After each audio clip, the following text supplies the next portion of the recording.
Good evening, everyone. Back for another stream of Apollo Justice. I'm going to be continuing Case 4 tonight.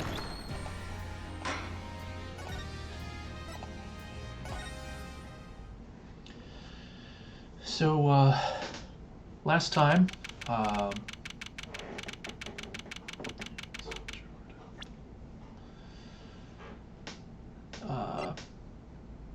started investigating the case, which was the death of Drew Misham. He was poisoned at his studio. His daughter is being accused of the crime. Also, Trucy's uncle is putting on a show, which I don't know how related that is, but sure. We did some investigation. Seems like Drew was also making forgeries, but also, weirdly enough, the sketches behind the paintings seem to match up with Apollo's previous cases, which is very strange. Probably not a coincidence, but how those are going to be tied together, we probably won't know until later. But yeah, this is going to be a difficult case because I'm not sure how else he might have died. Good morning. Oh yeah, it also doesn't help that she doesn't seem to want to talk very much. So, you're Vera, right? I'm Trucy, Trucy Wright. That's right with a W, but not right, right? We're on your side. You can tell us anything. Please? Good morning. She speaks. Not bad, not bad. But I think you do better with a little smile, you know? You're so pretty. You need to sell yourself, you know? Trucy, let's take it easy for starters.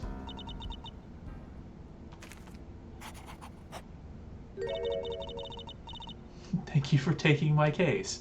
Okay.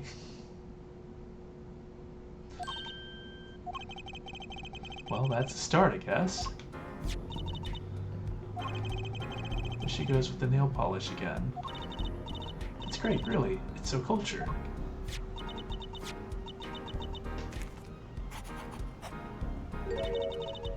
Want to try? Really? Girls. I mean, let her do her thing. Victim Drew Misham was a forger, and a stolen painting was found in his studio. Life of crime, really. And maybe one that led to his death.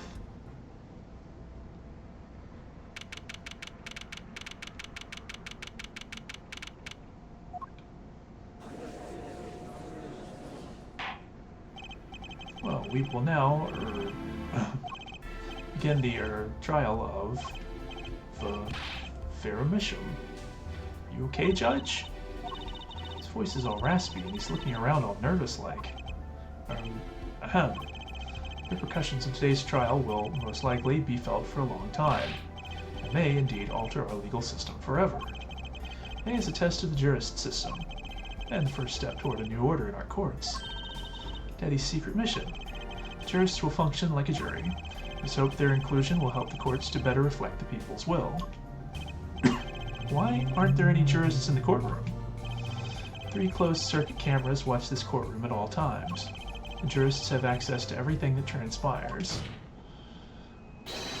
Jurists, Judge Well and Judge Cool. Now see here, Prosecutor Gavin. I was going to say that.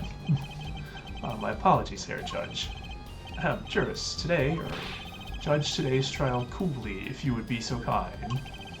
Jurists are unbound by the letter of the law. They don't affect the trial with evidence, but by their feelings. And we're about to find out just what effect they're going to have. Very well, Prosecutor Gavin, the details of the case, if you would. Victim is the painter Drew Misham. He was killed in his own studio. His coffee was poisoned. By whom, you ask? By none other than the defendant, Vera Misham.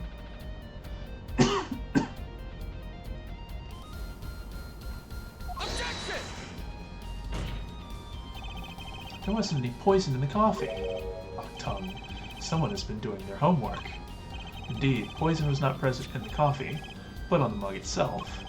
The mug? Ah, residue was found on the rim, I see.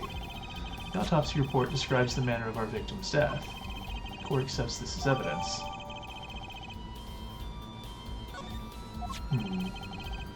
According to this report, the victim's death was caused by atroquinine poisoning, a chemical compound that does not occur naturally. Lethal dosage is a mere 0.002 milligrams. A touch of atroquinine in the body is the touch of the Reaper's scythe. Very well, Prosecutor Gavin, you may present your witness. I have for you today a simple man for a simple case. A man who witnessed the murder in its entirety. A journalist, no doubt. The witness will state his name and occupation. Ah, right. Well, for starters, my name's Spark Brushel. My job is a lone observer of the world. In other words, a freelance journalist, right? Ahem, if you don't mind, I'd like to state something here for the record. Yes, Mr. Brushel? I dislike conclusions, specifically the aspect of jumping to conclusions. Preconceptions make park sandbox of endless desert waste, end quote. But you are a journalist. You said so yourself yesterday. Well, that's true, yes. You must understand, I stand before you today a man with a dream, offering you my testimony in exchange for exclusive rights to the story. Scoop turns Mr. Brushel into that Mr. Brushel, end quote. Let's hear your testimony then, shall we? Simple case, eh, Gavin? For me, the jury is still out. Ha ha ha.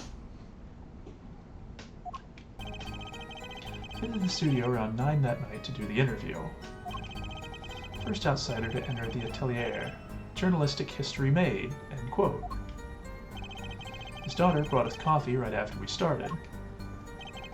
And you know what happened next? Star falls, end quote. No one else entered the room besides her the whole time. That does sound like a simple case. Unless you were the one who poisoned him. What are you saying, Judge? Need I remind you, the cameras are rolling today. I felt the need to be a bit dramatic. I was just gonna say, the judge is just thinking, you know, every time this Apollo guy or that Phoenix guy shows up, it always ends up being the witness instead of the defendant who did it. So I'm just gonna cut to the chase this time. You didn't do it, did you? Me do a thing like that? Come on, that's like newsmaker making the news, end quote. Or even contemporary witch hunt, end quote. I know, wild accusations from our courtroom, end quote. Haha, rock indeed. Prosecutor Gavin sure looks like he's having fun. I'm so happy for him. Very well, Mr. Justice, your cross-examination, please.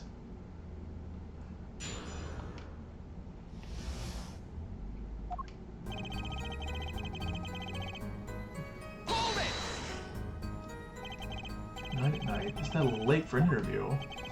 The great painter Drew Misham says come at 9. Believe you me, I go at 9. The first, and as it turned out, last interview with such a prolific painter. Right, can you tell us what it was like when you arrived?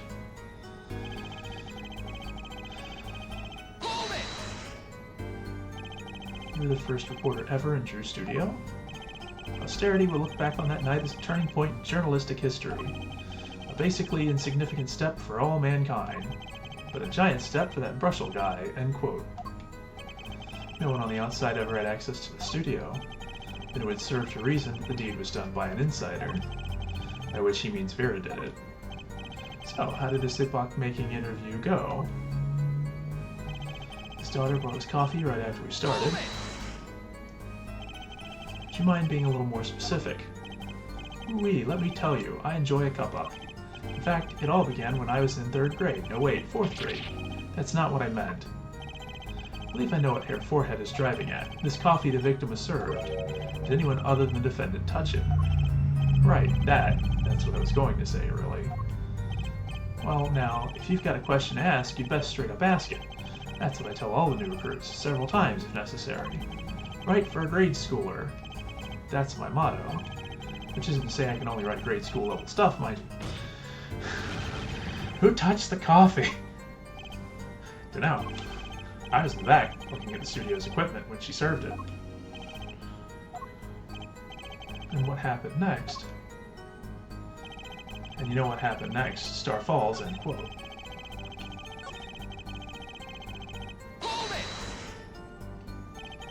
What's this about? It's like an old telegram. Send money, over. Zowie, you don't know? That's like a journalism code word. An important personage passes away, a star falls. Get it? There's no gravity in space, is there? I wouldn't think stars could fall, really. Does this matter? Oh boy, this is good stuff, good stuff. How about star breaks? Nah, lacks punch. I know, star dies. Nah, lacks imagination. Of course, you go with Drew dies, straight to the point. I like it. We need to hear about something a little more substantial. Okay.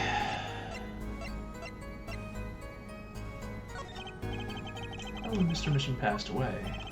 Oh boy, what a scene that was. He puts his coffee mug down with a crash, right? Yes, and then the cold finger of death touches his spine. Life's flame sputters and fails. So cold was that touch, he could do naught but tremble uncontrollably. Actually, life's flame is a little tired. Life's river froze over. Yes, that's a go. I think he's starting his article already. Could you describe that a little more simply? Well, as you can imagine, I was pretty surprised. He hit the floor, as they say. Artist's seizure is final performance, end quote. Troponine paralyzes the central nervous system. The body arches back like a bow, the limbs tremble, the throat burns. It's quite enough of that. Some of us want to be able to sleep tonight. Oh yeah? Well, I want details. Lots of juicy details. For that, you can listen to our last year's hit single, Troponine, My Love, by the Gaviners, available at all major music outlets. The point here is that the victim died of atroquinine poisoning. Well, Mr. Justice, how'd you find that testimony?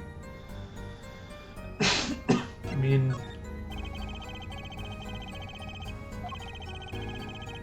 Can you tell us anything we didn't already know? Yeah.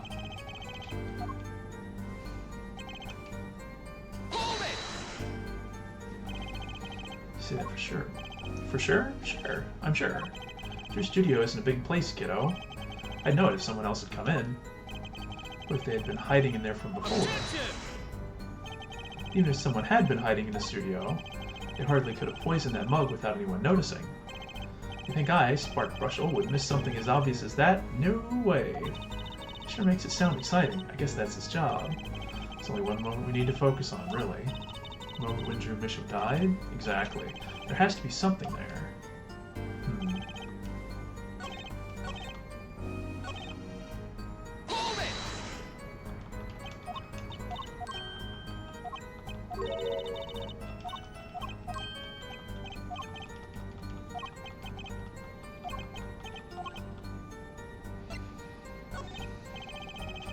You drink the coffee that Vera served you too? Of course. When someone serves you coffee, you drink it. That's what my old boss always used to say. Never did get what he meant by it, though. But you're still alive, which is to say, you didn't die. Of course not. No point falling before you're a star, end quote. That's not exactly what I was getting at. What were you getting at, then? You know the poison was on the rim, not in the coffee. Oh yes, yes. There were 2 cups on the tray she brought, and one of the cups had Drew's signature painted on the side. No chance the guest would take that one by mistake, I guess. Well, Mr. Justice, was that testimony important? I don't think so. I shall drink the coffee too. Doesn't look like this is going to lead to much. It's got to be the 3rd one.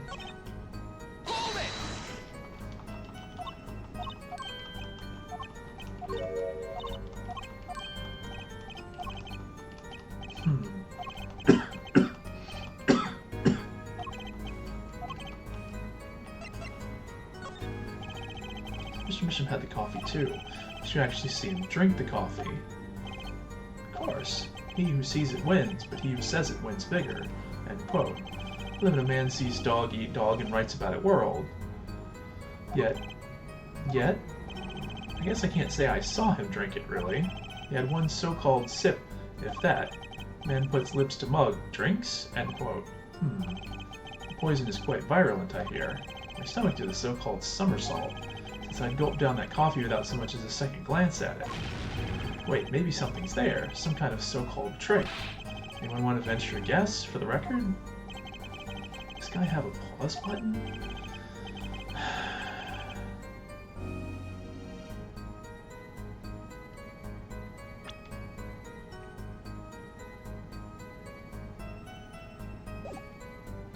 I mean, that's gotta be it.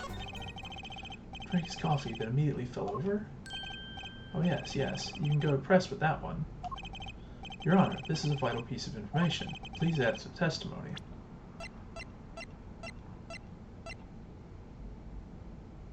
The slow-acting deadly poison. That's the problem.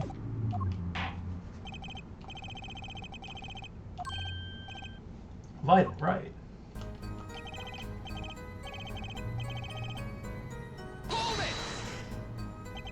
So he either took a sip or he didn't, and then fell over. Oh yes, indubitably, just like that, wham bam. Mr. Mission drank the coffee and fell over immediately. I think Brushell's telling the truth, too. Should I get him to talk about something else? There's no real need to change the testimony. The problem with the testimony is already pretty obvious. Yep.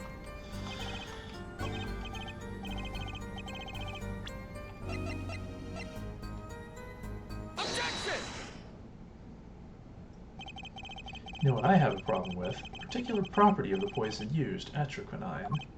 Oh, Prosecutor Gavin was quite clear about the poison. A lethal dosage of 0.002 milligrams paralyzes the central nervous system. If you drank that, even you, Mr. Justice, would be reduced to a quivering pile. Why are you using me as an example? Unfortunately, we weren't told everything. It was a vital omission in Prosecutor Gavin's information. An omission?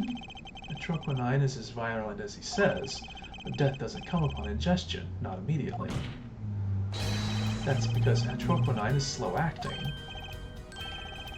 What? According to one forensic scientist, it's one of the most violent poisons that is stored in the body astonishingly slowly. It takes at least 15 minutes from the time of ingestion for adverse effects to show. If we suppose at the moment Mr. Misham sipped the coffee was when he sealed his fate, then he would still have had time left to enjoy his last cup of joe. That's true. What's the meaning of this? If what the defense says is correct, why, that contradicts the entire testimony we've just heard. Well, Mr. Brushell, anything to say on the record? Slow acting. Slow act. It was virulent, all right. Even then, it had already begun digging its claws into the journalist. He's working on his scoop. Objection! It's Brushell, yeah? Herr Brushell, let's take a trip back down memory lane. Huh? The victim really died the instant he took a sip. Think it over. This is vital. You know what I think? I think that was a not-so-subliminal suggestion. End quote. I admit, it does cause a problem if he died when you say he died. I'd be forced to say Auf Wiedersehen to my simple case, and you would be forced to say farewell to your article. Come again? You can't write a story based on conjecture, can you? And as the case drags on, other reporters will pick up the scent, and you'll be forced to kiss your exclusive scoop goodbye. Scoop? Scoop? Look, wait, just wait a second. Just 1 second. We're waiting. Out with it. I think I just recalled a so-called important detail. I think he's going to start making up details is what's going to happen. Story survival? Uh-huh.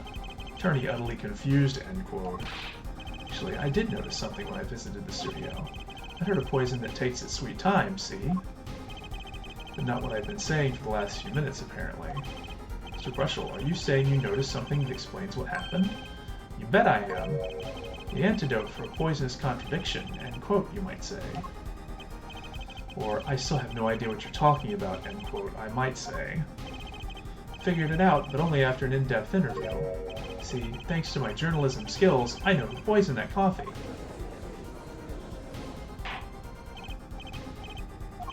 As far as I can tell, the witness is standing by his testimony, that Mr. Misham died the instant after he drank. Of course I'm standing by my testimony, and my dream of exclusive rights to the story. Ugh, suppose it was too much to hope for. What was? Of course he wouldn't choose a simple case, not him. Him? Phoenix Wright, who else? Achtung, Herr Bruschel, report for us if you would. What is it that you noticed? This court is a critical trial of the juris system. I'm afraid no room for doubt is permissible. You will testify to the court about what you noticed. When I arrived at the studio, Mr. Misham was at his desk. He seemed to be writing a letter, but he quickly sealed the envelope. I thought nothing of it at the time, of course. Now that I think about it, what if he was writing a suicide note? Suicide note. Yes, had this look on his face. A man's face inscrutable as a quadratic equation, end quote. Suicide? Poor Mr. Misham. But that means Vera's innocent. Did someone commit suicide in the middle of an interview? Oh. Very well, you may begin your cross-examination. Yeah, I don't think this is the explanation, even though this would make the case really easy for us.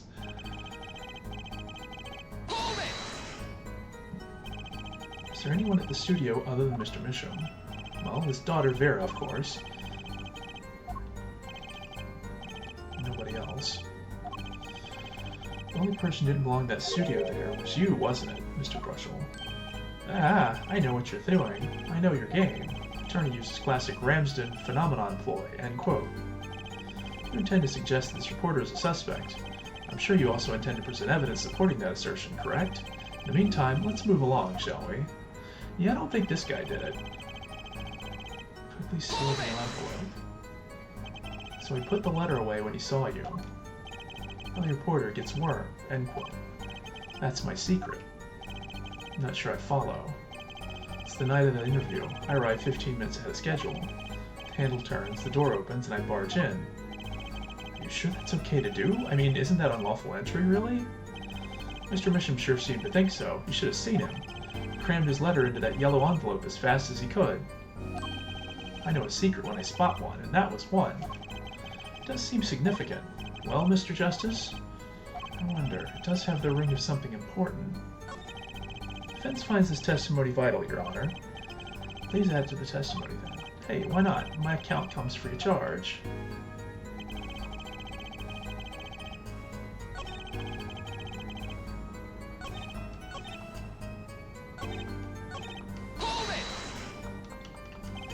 You didn't think anything might be wrong at the time?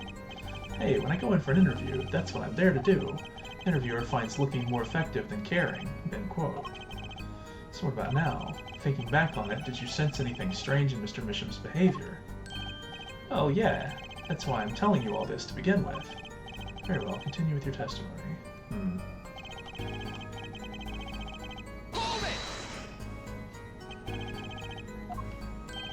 Well yeah, don't quote me or anything. I'm just saying it's a possibility, you know?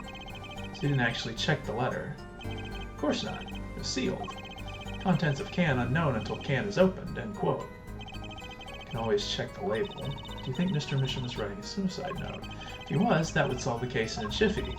Kinda makes me wonder about that letter.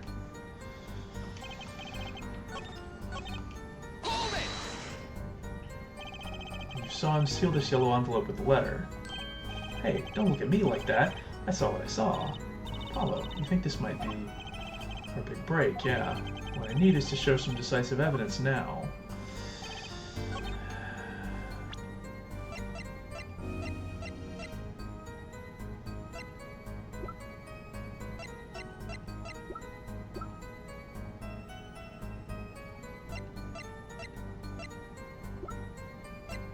I mean, this one seems almost too obvious. It's a contradiction,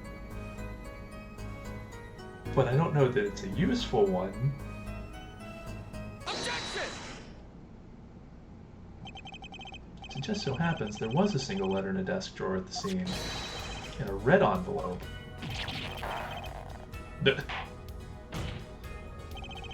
Prosecutor Gavin. Yes? There's a yellow envelope found at the scene of the crime. Unfortunately, no, but Herr Forehead, it's easy to mistake the color of an envelope. I guess, but not this envelope. You see, it was postmarked already 7 years ago. Well, Mr. Bruschel, I can explain that. True, right? You wanted to get that letter in an envelope pronto. Get it out of sight of my beady eyes, right? So he grabbed the nearest envelope and crammed away. And what about the whole red and yellow envelope contradiction, chump? Hey, how's it going? Thanks for the raid, I appreciate it.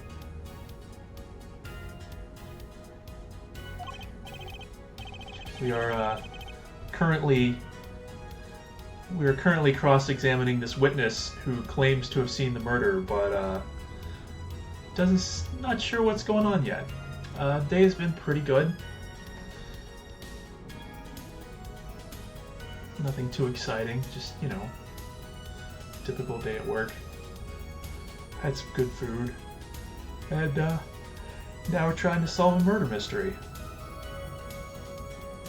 Mr. Justice, have you anything to say the witness's claim? That night, the victim put the letter he had been writing in a red envelope.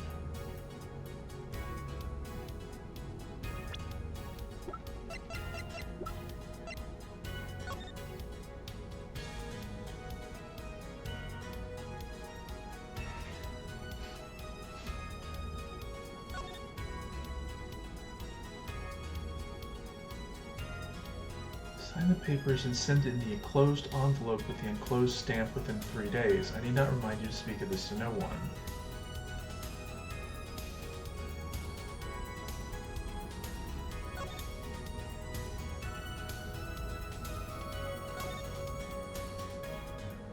See, here's the thing. I did carry a kitty in a box at one point. And she very much appreciated it.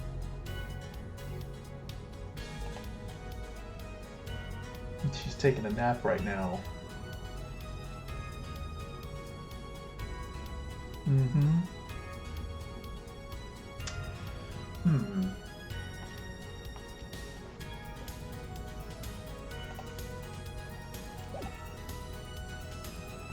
didn't put a letter he had been writing in a red envelope. No, because he hadn't been writing this letter. When we checked the contents of it, someone wrote it to him. So, this wouldn't be a letter that he wrote. It's impossible. I like your expression, so full of confidence. It's simple, really. As it just so happens, the defense team investigated the contents of this envelope with the assistance of a forensic scientist. What? Note that this letter is addressed to Drew Misham. Oh? Why would he address a letter to himself? Let alone send a suicide note to himself. Now, I've been scooped.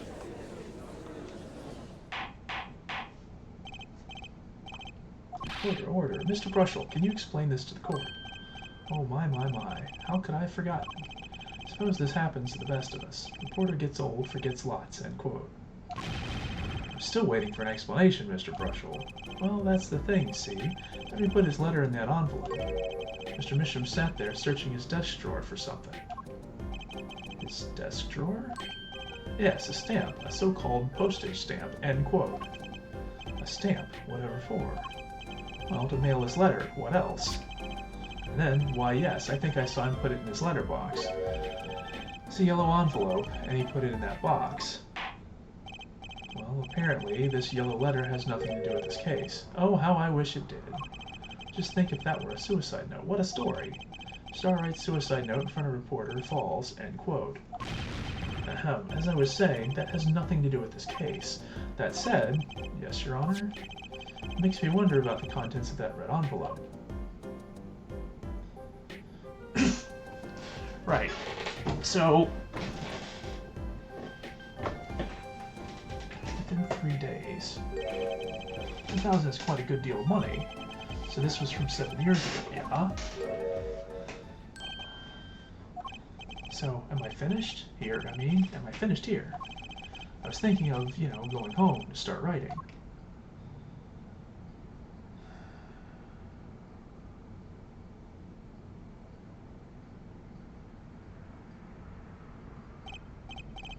I hate to state what should be pretty obvious to anyone, but when you catch the scent of a story, you make that, or rather unique face. Ah, come on. Attorney has active imagination, little else. End quote. Favorite thing about this game so far?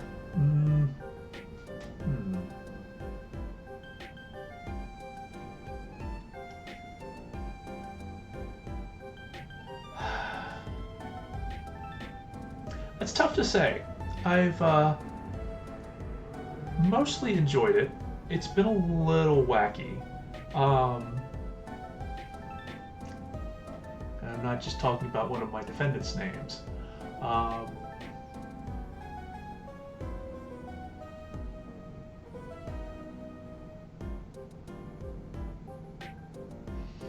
do like the fact that the prosecutor in this one just seems to be a really straightforward guy.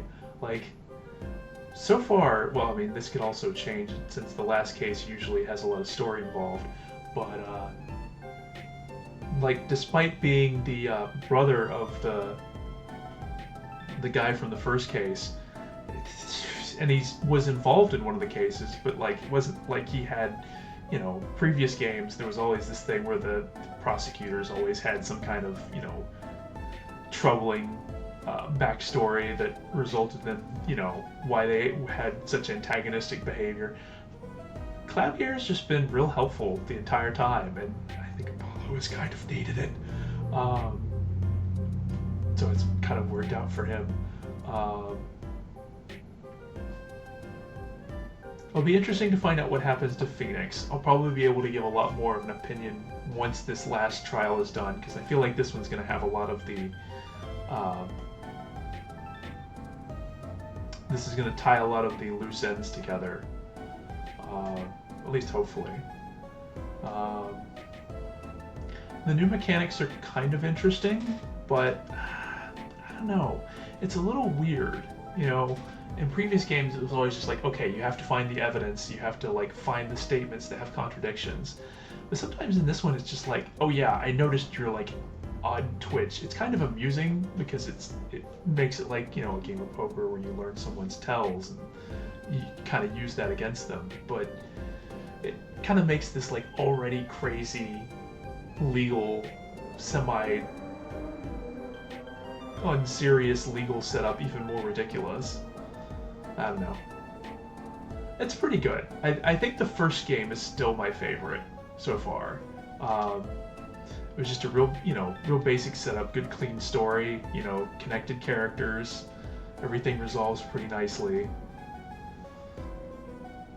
There's some interestingness to the cases, but it doesn't get too wacky.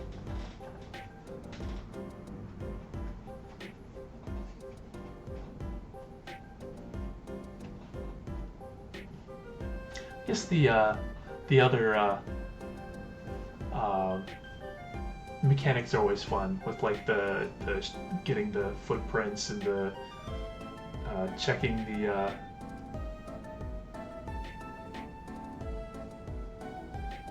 dusting for well, it was actually toe prints in this one, and then like adjusting the sliders on the mixing board. You know, getting to do fun little things to try and like help solve the crimes. It was fun, but I mean, they're a little gimmicky. I don't know. I guess we'll see if there's any more of those in this case. Oh yeah, even I noticed something in Lazar where they used to be. You know, I'm starting to understand what all this perceiving stuff is about. Judge has active imagination, end quote. Please continue with your testimony. Tell us about the scent of a story. Hey, I'm the one asking the questions here, usually.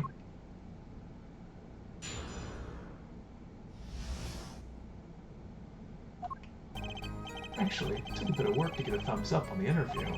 Porter leverages story, gets his interview, end quote. Story concerned a certain case from 7 years ago. That red envelope probably had something to do with it. Say what you will, but Drew's talent was without compare. So you threatened to go to press with this story? That's how you got your interview. Blackmail? Well, yes. I mean, no. It wasn't exactly I mean, I'm not... Something wrong, Mr. Brushel? Look, This is my story, my tidbit. Journalist info is livelihood, end quote. I see. While you have me chatting away in here, what's going on out there? What if some Wally Wordsworth or Sally Scooper gets wind of my story? They could be going to press while I'm going to waste. Court feels your pain, Mr. Brushel. Mr. Justice, let's pick up the pace. Certain case 7 years ago. Wait, 7 years ago? Yeah, this keeps coming up, where everything seems to tie back into something that happened 7 years ago.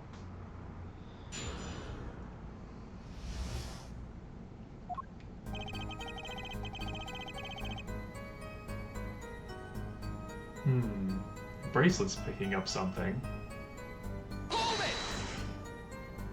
We'll press him for more information first.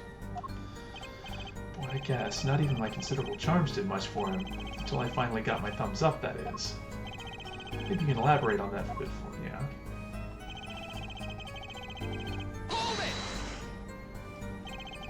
Exactly what sort of story was this? Oh, a little one, like I said. Nothing more, nothing less, nothing in between, end quote. Might have suggested I had a lead on this particular story, but I didn't threaten or cajole or nothing, honest. So a suggestion was enough to get an interview. Mr. Misham must have really wanted to keep it under wraps.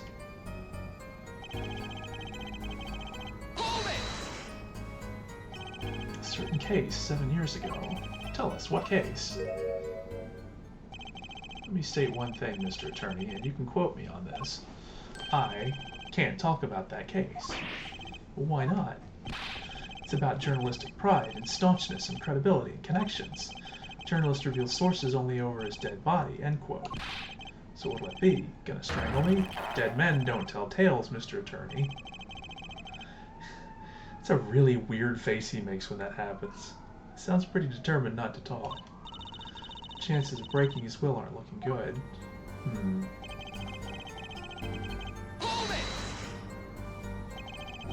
On one hand, we have your story, and on the other, this letter. What makes you think the two are related? Oh, I was just saying it's possible. Call it reporter's intuition, end quote. Hey, I say a lot of things. You going to pick all of them apart? Be my guest. All of them? No, just the incredibly suspicious ones. Anything else to add about Mr. Misham? Say what you will, but Drew's talent was without compare. Just how amazing was Mr. Misham's talent?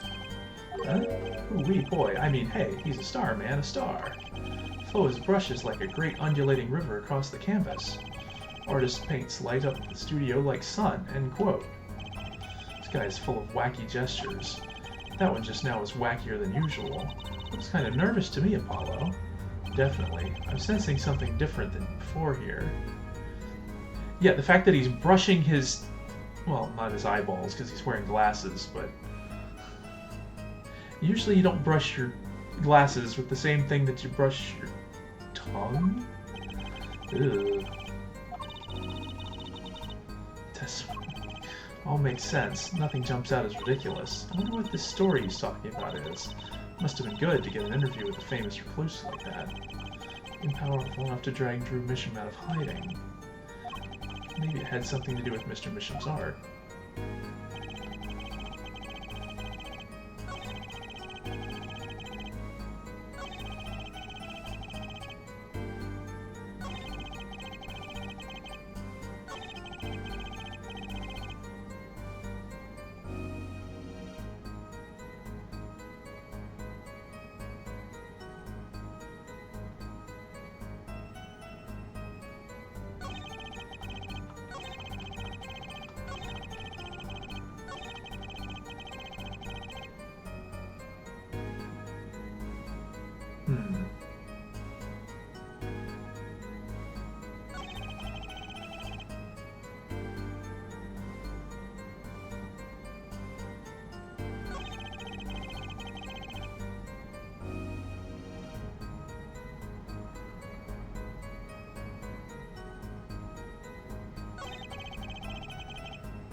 I'll try this one.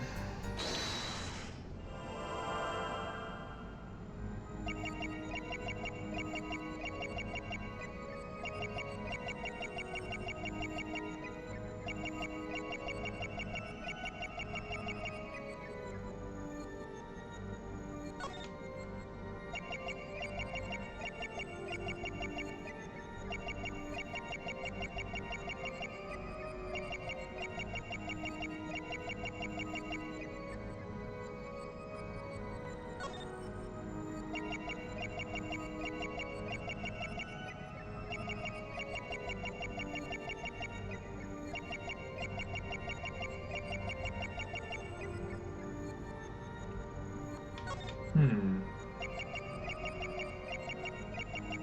So their hands down there.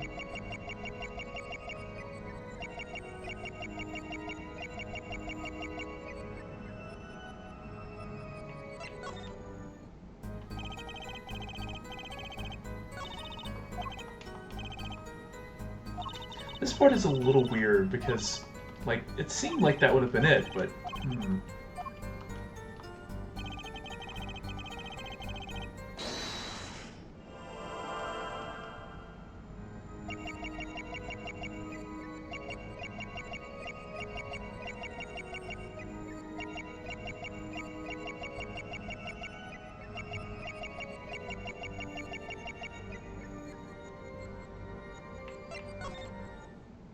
I don't think it's this one.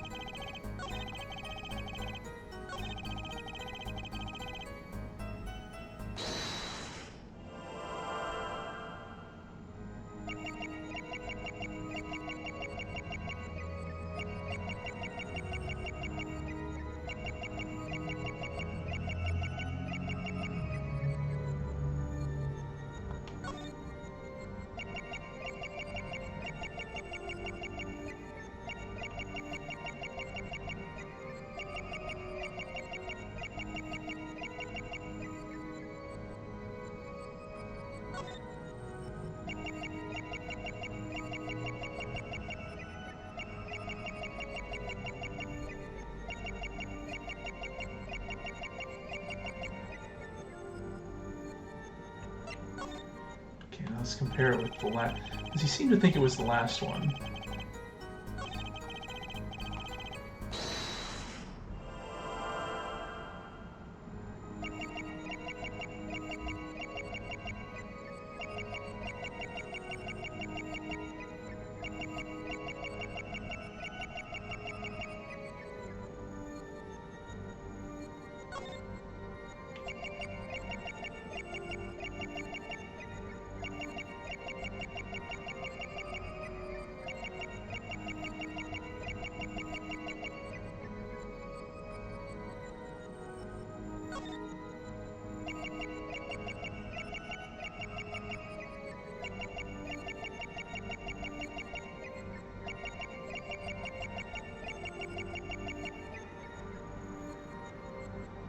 I don't see anything out of the ordinary in this one either. Could try this one, I guess. Oh, hello, Yoda.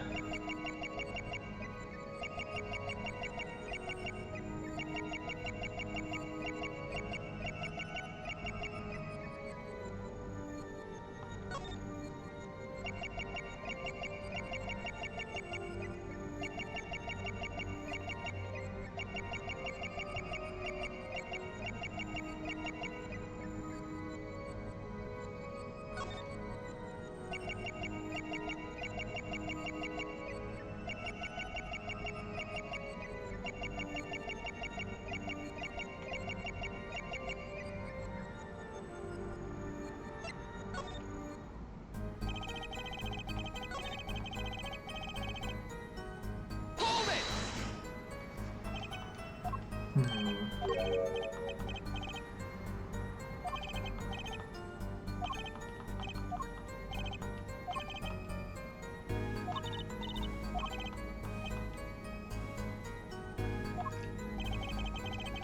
He doesn't do that nervous thing. Oh, yeah, definitely. Cats love boxes.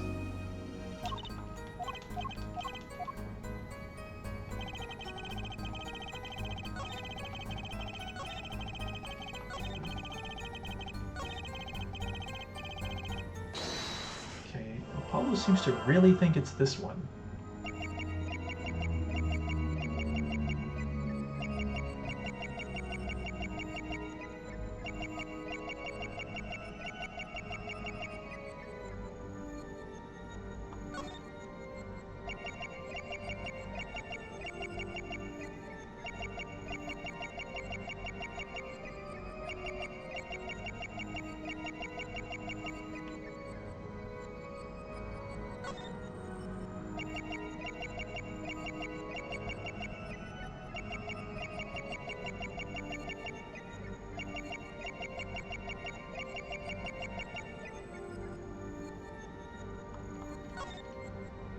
Alright, thanks, you too.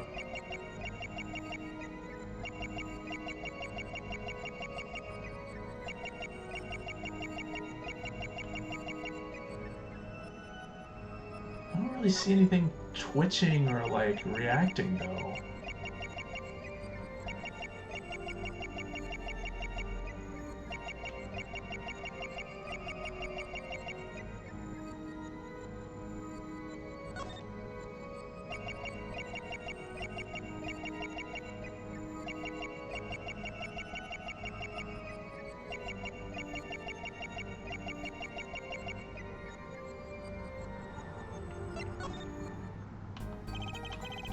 Compared to this other one where he moves similarly. See if I can tell the difference.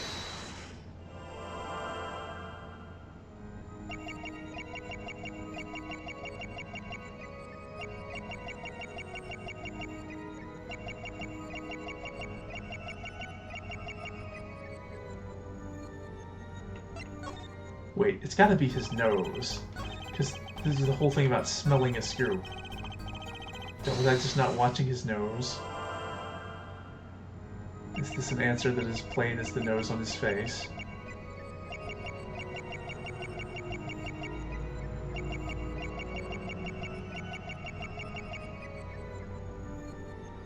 No, his nose isn't moving. Now I'm gonna check his nose and the other ones.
Like that. Giving a heart attack. Sorry, it's just the way you were moving just now. It's particularly suspicious. What's that supposed to mean? So usually I'm just sort of averagely suspicious? Sorry, my mistake. You're fine. I know I'm onto something here. Time to focus.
must have missed something.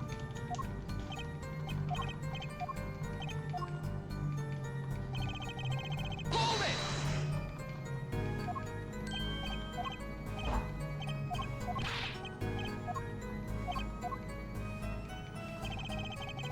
it! Hold it!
He seems like it's this last statement. I've looked at it several times now, and I don't.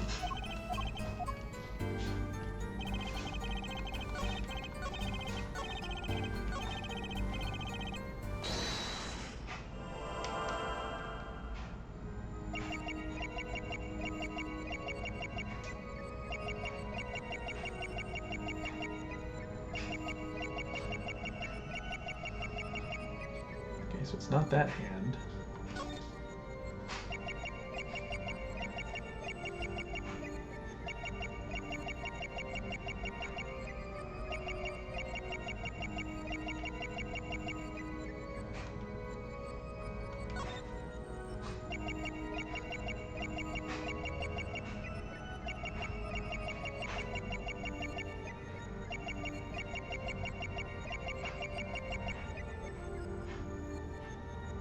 Thought maybe he might like sweat more or something.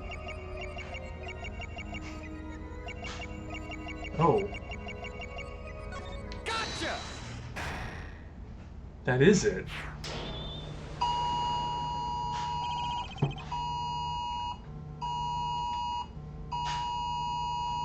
Sorry, one moment.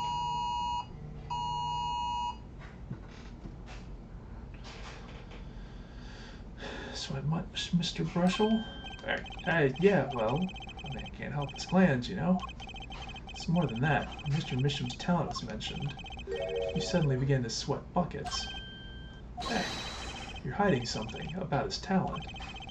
What? That's ridiculous. Evidence time. To show where Mr. Misham's true talent lay. So it happens I have evidence showing the talent mentioned in that letter.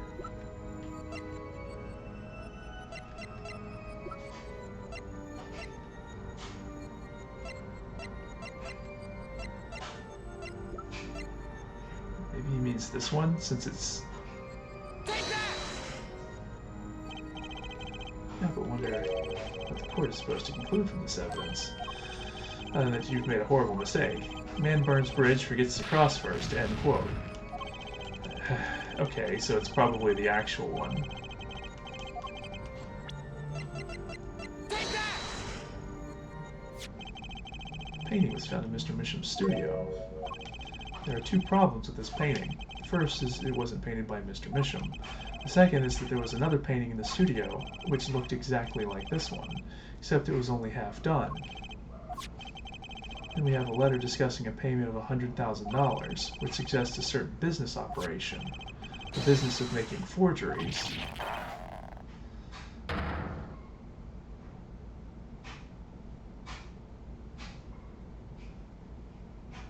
This guy's like eyeballs are not actually attached to his head, they're attached to his glasses. Everyone, please, everyone. Can we keep this private, please? This is my story, my scoop. Forgery? That's a serious crime.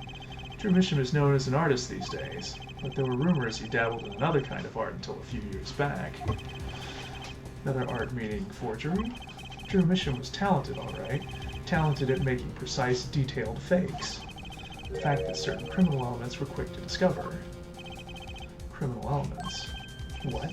You can't seriously be talking about... Exactly. I'm talking about forging evidence. The rumors started circulating 7 years ago. 7 years ago? So, are we to understand this letter, this payment of $100,000 was for... Exactly. Forged evidence nets tidy profit, end quote. Order, order, order. Why, it's like our victim was living a double life. Aha, this is my chance. So the victim had ties to the criminal world, right? He could have had plenty of enemies we know nothing about. This is my first time hearing of this criminal world. We certainly found no criminal connections when we conducted our investigation. But how do you explain all this money? You have to admit there's a possibility of some illegal activity here. But there is no proof tying this letter to our case. Our case was, and remains, simple from the beginning. Only the defendant could have poisoned that mug that night. And you, of course. Hey, hey, hey, the only thing I poison is my pen when I'm writing reviews. Mr. Brushel, your testimony at this point has been quite unreliable. It doesn't speak well of your reporting acumen. What are you talking about? My journalism is rock solid. Journalism so solid you could stand an elephant on it, end quote. In any case, let's hear a summarized recap of your testimony. If we can ascertain the situation in that studio from the recap, the trial is over. Hello, what's he talking about? Cross-examination showed Mr. Brushel didn't have reason or means to poison him, as long as there are no other suspects. And the killer had to be Vera, that's why. This next testimony is our last chance. Mr. Brushel, your testimony, please.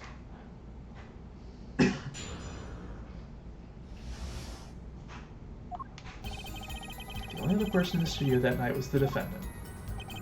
It was Vera who poured the coffee. She's admitted as much herself. The only thing that touched Drew's lips during the interview was that mug. And nothing left that studio after he died. Nothing. Clearly, the only one who could have poisoned him was his daughter. A nice testimony. Clear, succinct, and without room for doubt. Aw, shucks. You really think so? I believe this clarifies the situation that night. Very well, Mr. Justice. You may begin your final cross-examination. Right. I still have one trump card left to play, and I won't let this trial end until I use it.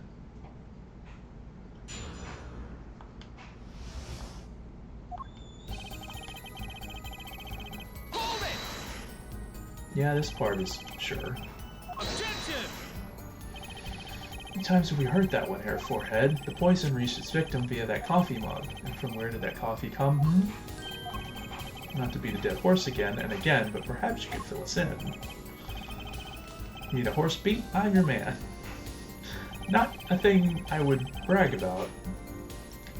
Hold it! You witnessed her... this isn't it. She came in with that tray. Coffee was already poured and steaming. Let's not forget the defendant has admitted to pouring coffee herself. I heard her statement. I poured, I served, and I killed. What? That last part was just a little joke. I don't think I'm going to get anywhere with this coffee mug. Need to find another weak spot in this case. Yep. Hold it! You're sure about that? Well, to be really, really precise, I was busy gobbling mint candies the whole time. Well, those candies might have been poisoned. Objection! Yet, at the time of the autopsy, no fresh fragrance of mint filled the room, and no mint residue was found. It's a long shot anyway. Don't tell me you're still trying to prove this. You think the victim ate, drank, or otherwise ingested something other than the coffee? Well, Mr. Justice, you have some proof. Maybe not prove it, not yet. And possibilities are going to cut it, not now. Mr. Mission ingested that poison via a root other than the coffee. Not yet.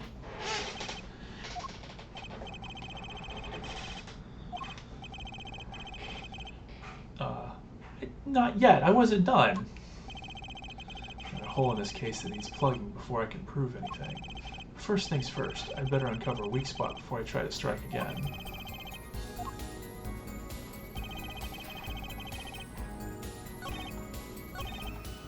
Hold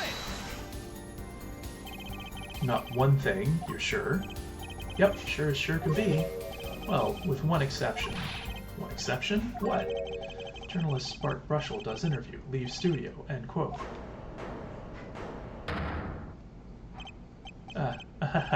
Come on. It's a joke. Get it? Not funny, I know, but still.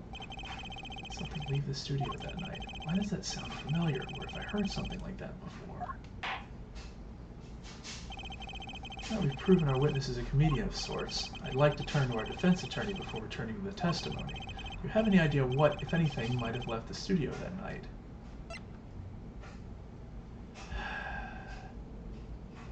Well, there was the one thing, the envelope that he sent out. What left the studio that night, actually? A certain something that has vanished from the crime scene. By which you mean something other than our witness? Of course. Don't tell me. Vera Misham? Believe me, any comic relief I may provide is entirely unintentional. Then let's see what you've got for us, Mr. Justice. Well, this thing wasn't at the scene of the crime, so I can't show it to you. But I do have evidence that shows how it could have been taken from the scene. Take that! It's the only link between that studio and the outside world. A letterbox? What did Mr. Brushel just tell us? When he entered the studio on the night of the murder, the victim had just finished writing a letter. Yeah, I said that, and yeah, it was true. Furthermore, he went on to tell us that he put the letter in a yellow envelope and put it in the letterbox. Ah, but that very same letterbox was empty. In other words, that night, the yellow envelope disappeared. Objection! Ah yes, intriguing. So an envelope has disappeared from the scene of the crime. Of course, this changes nothing. Huh? He has a point, Mr. Justice. What we're trying to figure out here is how the poison got into Mr. Misham. Is it really important that this envelope the witness says he saw disappeared? Well, if it did disappear, then something did leave the studio that night. That seems very important to me. Very well then, the witness will add this to his testimony. Got it. I still think this fails to change anything, Herr Forehead. I wouldn't be so sure. A letter disappeared from the crime scene that night. This is exactly the opening I've been looking for.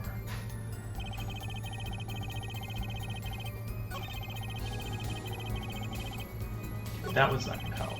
I'm going to press this one first. Hold it! Nothing could be more serious than an envelope disappearing from that studio. And you were hiding that fact from us. Yes, well, actually, I don't argue the possibility that the letter disappeared from that studio. Their forehead, isn't there a much more serious question for us? Right, how Mr. Misham was poisoned, I know, but Brushel's testimony has changed, which means the facts of the case have, too. And what he's told us means something entirely different now, I'm starting to think.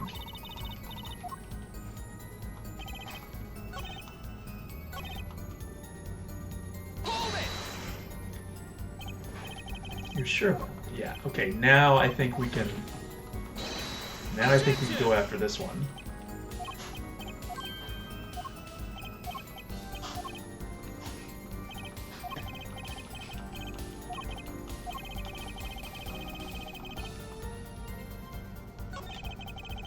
Proof is possible if there's nothing.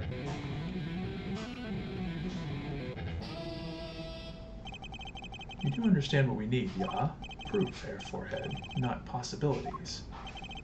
Of course, and Prosecutor Gavin, I hope you understand. I'm ready to give you that proof. What did you say? I have proof of the disappearing envelope. I saw him writing a letter, I did. Which was picked up by the mailman, I assume. Of course, which means that envelope had a stamp on it. A stamp. Ah. As we all know, stamps come with dried glue on the back. In order to use the glue, you have to wet it by licking the stamp. Yeah. Objection! Feh, no one worth talking to actually licks stamps in this day and age. Objection! Even if you wanted to talk to him, you couldn't. He's dead after all. Objection! Okay, so he licked the stamp, but wait. How does that explain the atropinine on the rim of the coffee mug? Objection! If he licked the back of a poisoned stamp, the poison would get on his tongue, yes. What would then happen if you put the coffee mug to his mouth? His traces in the mug weren't the killer's doing. It was the other way around. The coffee mug didn't poison Mr. Misham. Mr. Misham poisoned the coffee mug himself. He was already poisoned. So, this guy right here, 2 inches by 2 inches, could be a stamp. That doesn't, does it? Recall, if you would, atropinine is a slow-acting poison, yes? Poison entered his body when he put the stamp on that envelope, but his time wasn't up until the very moment he touched his lips to that cup of joe.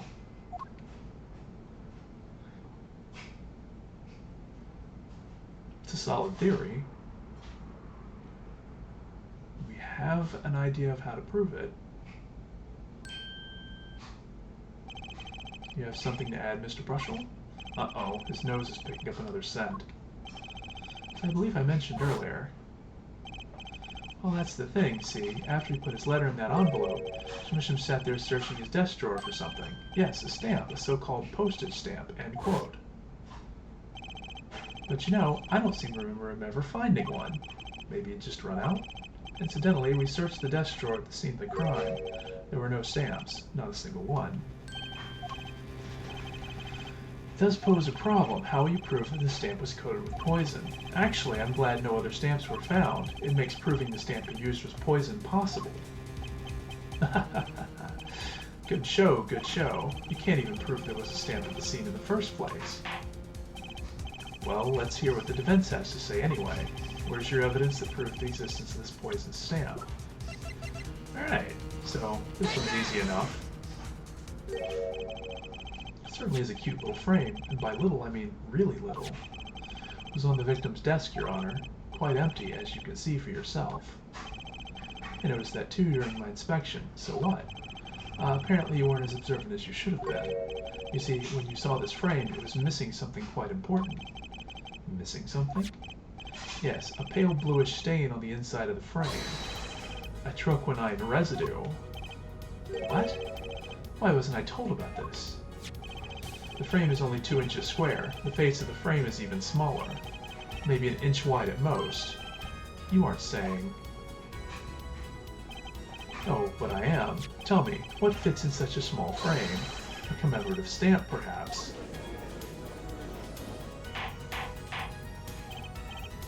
Order. The poison stamp was in this frame? Impossible. But Prosecutor Gavin, why would he put something like that on his desk? Don't tell me he had it there so he could commit suicide if the mood struck. You know, can I say something? I had a thought, see? What, Mr. Brushel? And please stop jittering around like that. The victim was a forger, right? There's a lot of money in that line of work. Forger forges friends, makes enemies too, end quote. So the poison stamp might have been a murder weapon aimed at him. Objection!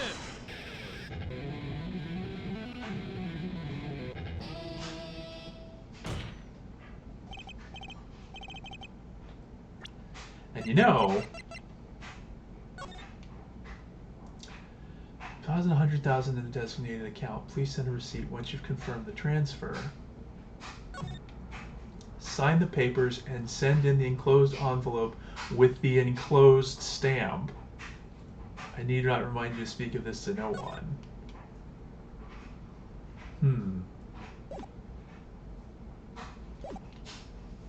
That's rich. Leave the ridiculous flights of fancy to the Gaviner's song lyrics, please. Finally, something we agree on. The stamp was a murder weapon? Nonsense. Murder is a simple business. Who would go to such lengths? No one. Oh, I disagree. Come again? Recall, if you would, the victim's reclusive lifestyle. Through mission hid from the world, he avoided meetings. His only contact with the outside world was the mail. The mail? Now, if you wanted to kill someone you couldn't meet, but you knew read letters, a stamp would be the perfect weapon. Ridiculous. Where's your proof? I want proof. Show us evidence that this poison stamp was sent to him as a murder weapon. Not enough evidence, per se, but things are finally starting to come together. What is it, Apollo? Your fists are trembling. I think I know what happened. I don't believe it, but I can see it. I think I know how Mr. Misham was killed. Fill us in, Mr. Justice. A certain piece of evidence points to the truth, Your Honor. I can show you how someone with the intent to kill sent Mr. Misham the stamp of death. It's this right here. And this, the envelope, the one from 7 years ago. Think about the text of the letter again. Yeah. $100,000. There are 2 pages in the envelope. This is page 1. And this is page 2. I want to draw your attention to one phrase in particular. Send in the enclosed envelope with the enclosed stamp within 3 days. Enclosed stamp, Your Honor. Ah. In other words, if I have this straight, the stamp, poison, on the stamp, liquid gasp, end quote. Now, what if he had done exactly as the letter asked? He would sign the document, put it in the envelope, and put the stamp on it, right? Then he would put it in his letterbox. 15 minutes wouldn't have elapsed between affixing the stamp and mailing the letter. But the clock started ticking, and when the time came, he drew his last breath. And the murder weapon would be taken away from the scene. Quite conveniently, thanks to the postal system.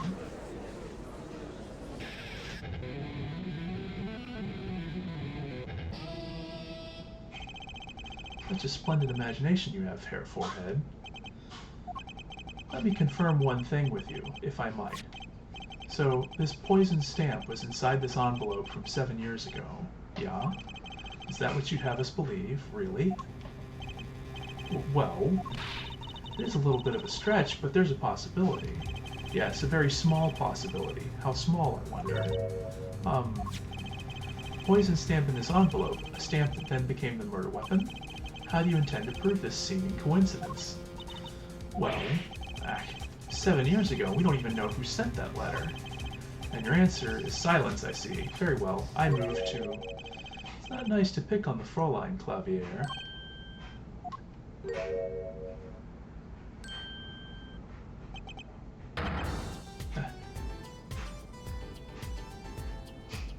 Hold on a minute. That was,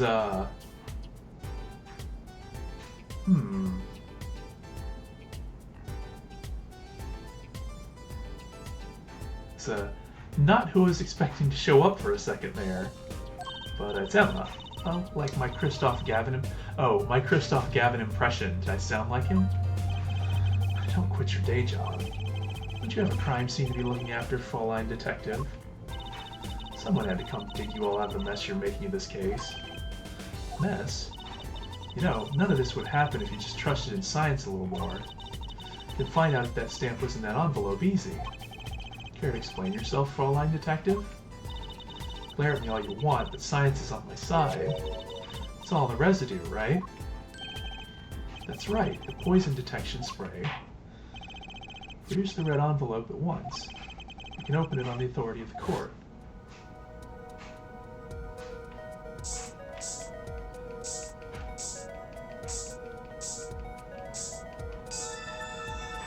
There it is. Would you look at that? No mistaking it. That's atroquinine residue. I don't believe it. A murder weapon from the past. Now, 7 years later, it bears its fangs at last. Objection! Absolutely outrageous. Tell me why. Why did this murder take place 7 years ago? Well, it's one possibility. Maybe Mr. Misham figured it out. Figured what out? He realized that the person who sent that letter wanted him dead, so he sent his reply with a different stamp, and put his decisive evidence in a frame.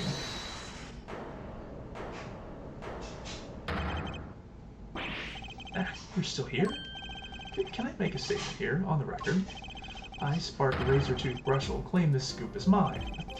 Jim Misham killed in cold blood, by sender of 7-year-old letter, end quote. No, maybe something more succinct. Star falls after 7-year delay, end quote. Order, order. I see no room for further argument here, though I admit this is all coming as quite a shock. To think the murder weapon reached his mouth after 7 years. Stamp his ticket straight to afterlife, end quote. Uh-oh, I think the witness is a bad influence on our judge. I see no need for further debate on this matter. The sender of that letter 7 years ago could hardly have been our defendant. Apollo, I think we just won. Very well. This court finds the defendant. Objection!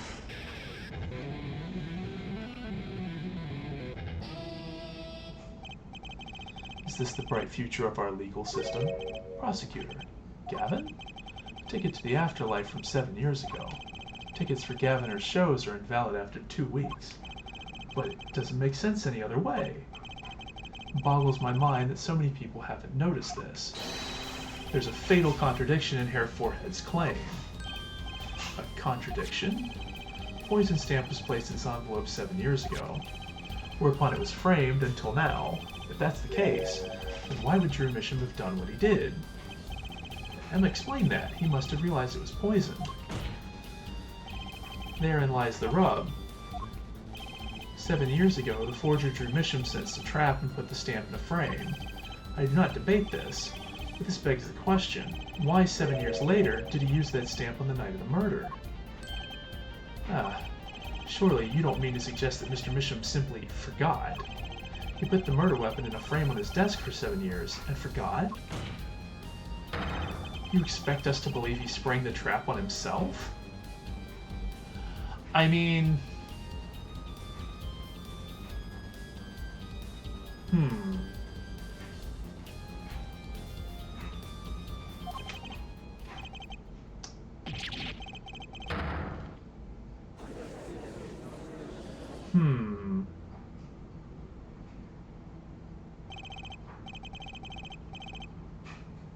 You know, I used to collect coins when I was a kid.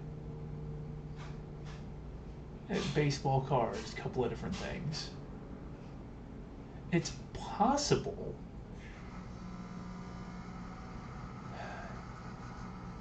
you know, if it was a commemorative, didn't they mention it was a commemorative stamp or something? Like, what if he was like, oh, this stamp looks kind of cool, I'll just hang on to it and use a different one. So he didn't actually know it was poisoned, it was just a coincidence. Like, maybe it was commemorative something he liked or something 7 years ago. It could be a coincidence. And then, because they said he was looking around all on his desk and he was like, well, I gotta send this thing out, so I guess I gotta use this stamp. So then he finally used it. Or, well, there's... I don't know. There could be something else, but it's not quite showing myself. It does seem highly likely that he would fall afoul of a trap that had been sitting on his desk for 7 years. Apollo, I don't think we're winning anymore. I'm glad to see we're all back in the real world now. Welcome back to reality. We've been waiting for you. Okay, then how do you explain the poison stamp that was in this envelope? Poison stamp? What exactly is this poison stamp again? Have you brought it to court for us? I see no proof that such a thing ever existed. The frame! It's also on the frame!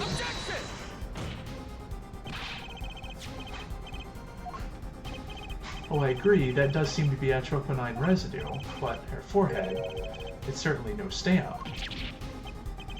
Yeah, but even if your precious poison stamp did exist, Misham never would have used it. That is all.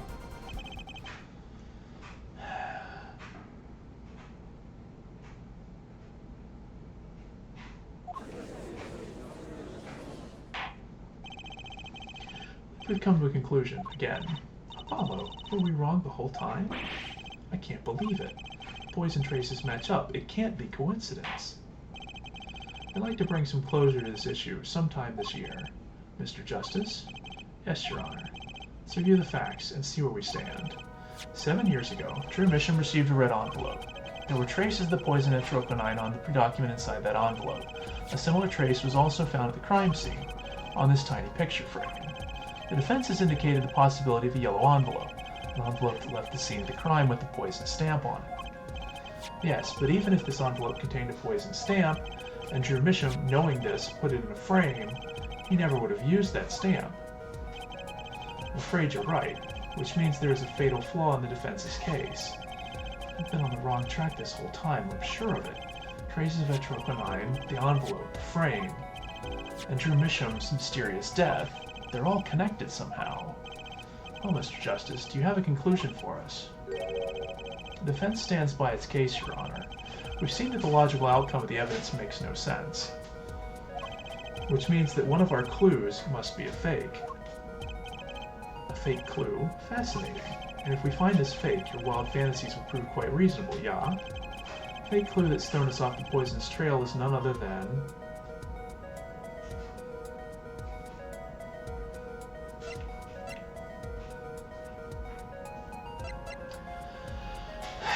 I mean, the red envelope definitely had a poison stamp in it.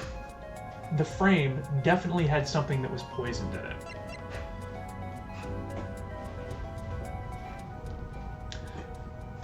The idea that maybe Drew Misham didn't know it was poisoned, and it was just a coincidence. The victim's a fake clue? I'm afraid I don't understand. I'll explain. We have an envelope, a frame, and a mug linked by poison. That all makes sense. What doesn't make sense is the victim himself. Objection! Congratulations, you've completely lost me. So the fake evidence is none other than the master of fake himself, the forger? Makes a good story, I'll give you that. The fake clue, fakes, forgeries. I know that face, that's the I just had an idea face. I don't know if I'm right, but I'm going with it anyway. What if our forger is the fake? Come again? 7 years ago, our forger sniffed a trap and stepped aside. 7 years passed. Now the forger stumbles in that very same trap and dies. Why? That's what I want to know. Because the forger who was killed was a fake. What? There again, the victim was a fake? One forger smelled the trap, one forger fell into the trap. That's two forgers, and one of them was a So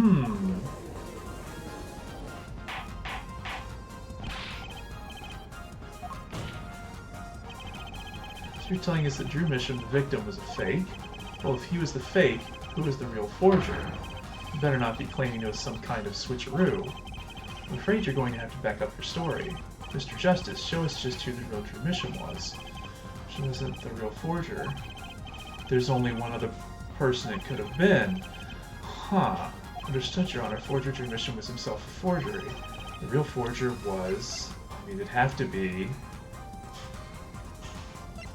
Spark Brush! No. Take that! There can only be one explanation, really. The real identity of the forger known as Drew Misham is none other than his only daughter, Vera Misham.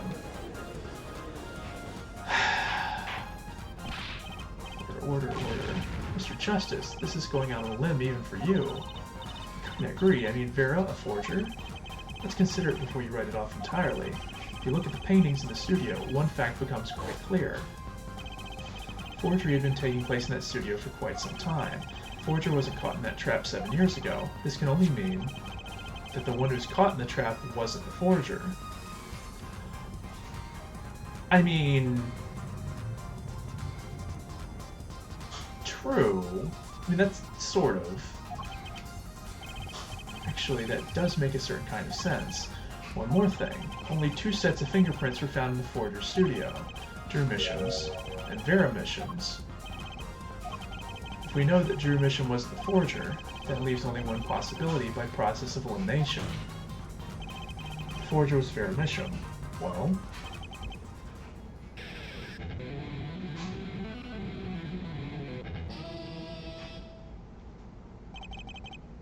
Fascinating.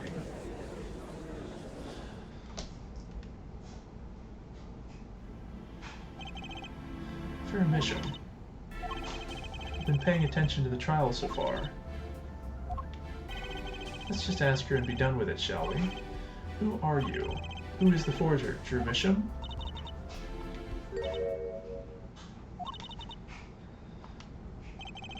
Is that an expression of emotion I saw on her face? staring holes into Prosecutor Gavin's face. I'm used to being stared at by Frauleins, believe me. They usually talk to me, too. Tell us, were you the one who forged those works of art?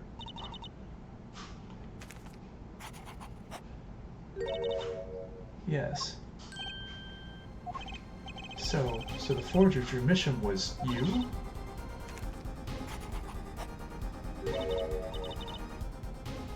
Yes, it was me.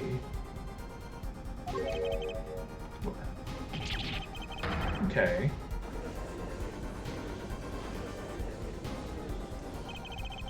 Court was in an uproar and it wasn't coming down. I had to break for a 10-minute recess.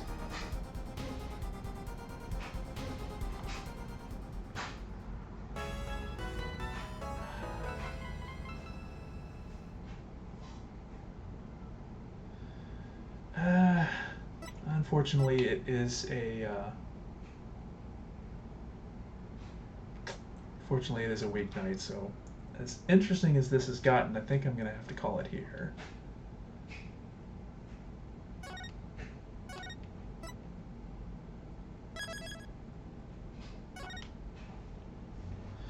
Uh,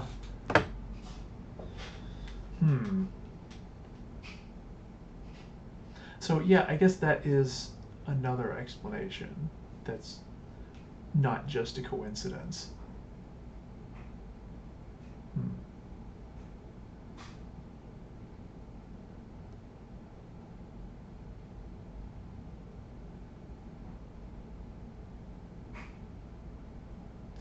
And if she had been like, oh yeah, I'm not gonna use this stamp,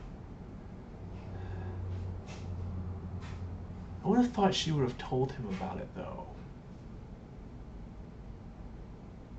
If she knew. Or maybe she didn't know. Maybe she just wanted the stamp. But either way, if she either didn't tell him or didn't know, then if she was fixing coffee and he was just like, oh, I don't have a stamp, here, let me send this thing in, and just grabbed it by accident, oh, that sucks. Huh. Anyways, I guess we'll have to figure this out more next time. But I hope you've enjoyed it, and we'll. I don't know if we'll be able to stream tomorrow. Might be Thursday or Friday.